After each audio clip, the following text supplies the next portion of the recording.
ये जो हाइड्रोकार्बन शब्द लिखा हुआ है ये इसका अर्थ क्या है। तो एक तो आपका लिखा है हाइड्रो और दूसरा है कार्बन। तो हाइड्रो से हमें समझना है कि ये है हाइड्रोजन और जो कार्बन है वो है कार्बन। तो हाइड्रोजन तथा कार्बन से बने जितने भी यौगिक हैं वो सभी कहलाते हैं क्या, हाइड्रोकार्बन। अब जो हाइड्रोकार्बन होते हैं ये दो प्रकार के होते हैं। जैसा हम जानते हैं कार्बन का परमाणु क्रमांक 6 है।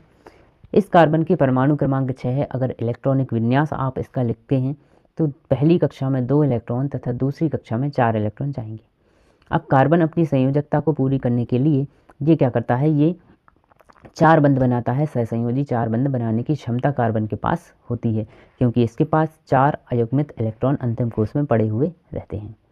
तो अब जो दो प्रकार से इसको हम डिवाइड कर देते हैं बंधों के हिसाब से कि एक संतृप्त हाइड्रोकार्बन हो गया और दूसरा असंतृप्त हो गया। अब जो संतृप्त हाइड्रोकार्बन है, देखिए कार्बन में सबसे ज़्यादा एक कार्बन अधिक से अधिक 4 बंध बना सकता है और कम से कम एक बंध तो बनाई गई। तो अधिक से अधिक कितने 4 बंध बना सकता है, मतलब कार्बन के पास इतनी क्षमता है कि वो 4 हाइड्रोजन को अपने साथ जोड़ सकता है। अब संतृप्त हाइड्रोकार्बन में कौन आएंगे, संतृप्त हाइड्रोकार्बन वो कहलाते हैं जिसमें क्या होता है और अधिक हाइड्रोजन ना जुड़ सके। मतलब जितने भी कार्बन कार्बन के बीच में बंध हो या कार्बन और हाइड्रोजन के बीच में बंध हो वो केवल एकल बंध से जुड़े होते हैं। तो ऐसे जो यौगिक होते हैं उसको कहा जाता है क्या, संतृप्त हाइड्रोकार्बन।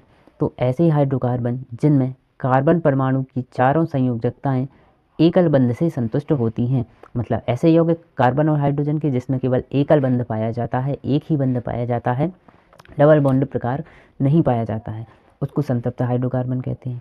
अब असंतृप्त हाइड्रोकार्बन वो कहलाते हैं कि जिनमें कम से कम एक द्विबंध होगा या फिर एक त्रिबंध का निर्माण होगा, उसे हम बोलते हैं असंतृप्त हाइड्रोकार्बन। अब